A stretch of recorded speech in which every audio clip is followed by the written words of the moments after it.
Who looks outside, dreams, who looks inside, awakes. Your vision will become clear only when you can look into your own heart. Who looks outside, dreams, who looks inside, awakes. Knowing your own darkness is the best method for dealing with the darknesses of other people.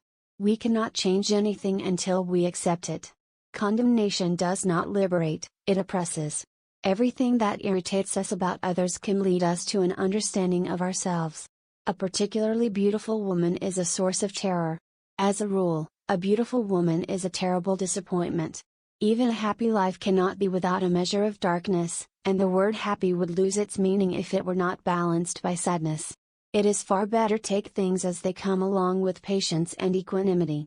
One looks back with appreciation to the brilliant teachers, but with gratitude to those who touched our human feelings. The curriculum is so much necessary raw material, but warmth is the vital element for the growing plant and for the soul of the child. As far as we can discern, the sole purpose of human existence is to kindle a light in the darkness of mere being. The meeting of two personalities is like the contact of two chemical substances. If there is any reaction, both are transformed. Where love rules, there is no will to power, and where power predominates, there love is lacking. The one is the shadow of the other. The healthy man does not torture others, generally it is the tortured who turn into torturers.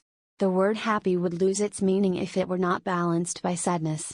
We are born at a given moment, in a given place and, like vintage years of wine, we have the qualities of the year and of the season of which we are born. Astrology does not lay claim to anything more. There is no coming to consciousness without pain. It all depends on how we look at things, and not how they are in themselves. The shoe that fits one person pinches another. There is no recipe for living that suits all cases.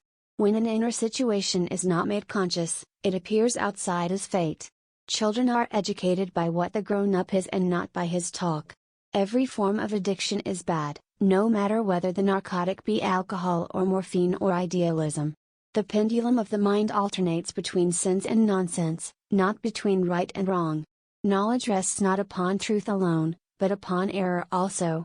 A man who has not passed through the inferno of his passions has never overcome them.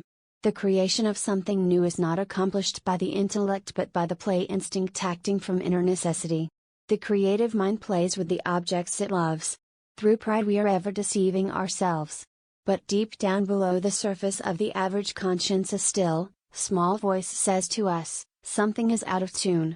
For a young person, it is almost a sin, or at least a danger, to be too preoccupied with himself, but for the aging person, it is a duty and a necessity to devote serious attention to himself. There is no such thing as a pure introvert or extrovert. Such a person would be in the lunatic asylum. If there is anything that we wish to change in the child, we should first examine it and see whether it is not something that could better be changed in ourselves. The least of things with a meaning is worth more in life than the greatest of things without it. Man needs difficulties, they are necessary for health. The collective unconscious consists of the sum of the instincts and their correlates, the archetypes.